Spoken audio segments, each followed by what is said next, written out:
well, good afternoon, everybody. We've made it to Thursday. It's pre-Friday, and it's really a lovely day here in Buckingham, PA. It's nice and warm. I spent some time outside doing some yard work, and now I'm inside. Might sound odd, but my husband and I both thought, man, we haven't had chili for a while. So that's what I'm making. So in here, what I have is my ground beef that I've already browned up, along with an onion that I diced up and some red and yellow peppers that I had on hand. So now we're just going to get into it. I make a Cincinnati style chili. It's mild. Anybody who wants heat can go in the cabinet and get the sriracha or any of the hot sauces. What I just put in here is 2 cans of stewed tomatoes.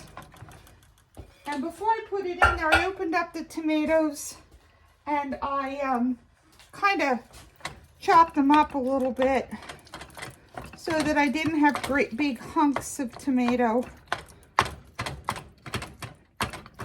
And this is, honestly, this is one of these meals where, you know, we'll have plenty of leftovers, and because James won't be home tonight, he's gone on a date, so he will not be here this evening. So, okay, we put that in there. Now I'm going to add a can of red kidney beans. And just right in they go. The whole can. Don't drain them, don't rinse them. And then here's where I change from the Cincinnati people. I also put in a can of black beans because black beans are really good for you and just gives the whole thing another layer of flavor. So we're going to stir that all up.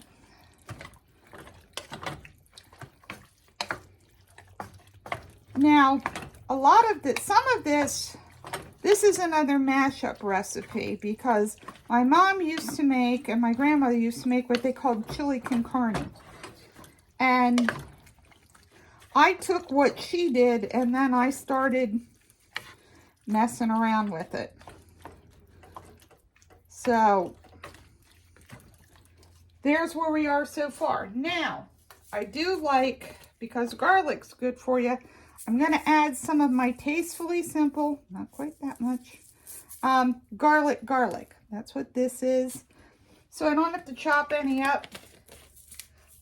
You can add that, you know, at this point, you wouldn't want to add that while you were browning the meat and stuff because it would just burn.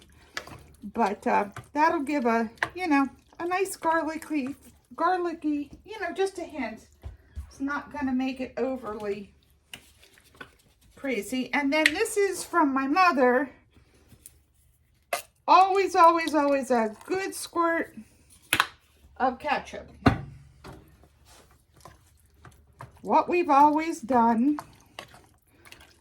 And then, the last time I made it, found out that this tasted really good if I can find.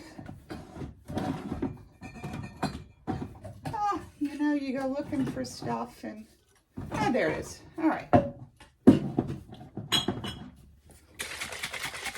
Little bit of Worcestershire sauce.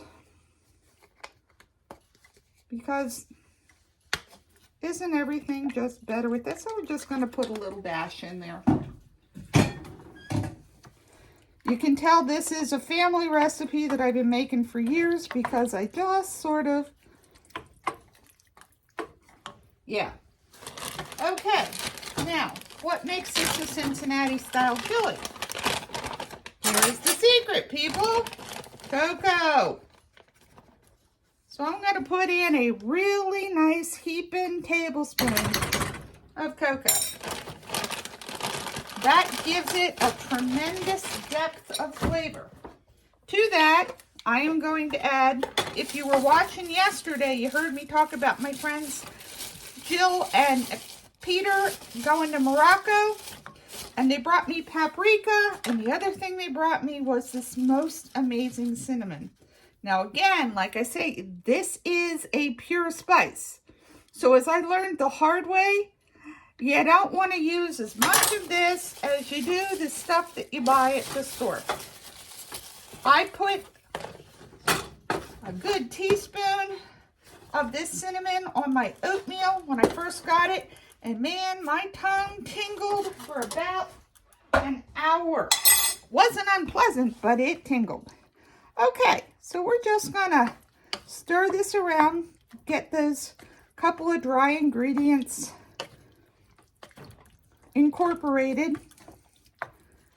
And then all that's gonna happen now is that this is gonna simmer till dinner time. And that's Mama Kahn's version of a Cincinnati style chili. So I will be back a little bit later because I'm going to make my easy skillet cornbread. So I'll show you that too. And, you know, that time you'll get to see my face. So, all right, that's it for now. I'll see you in a while. Bye.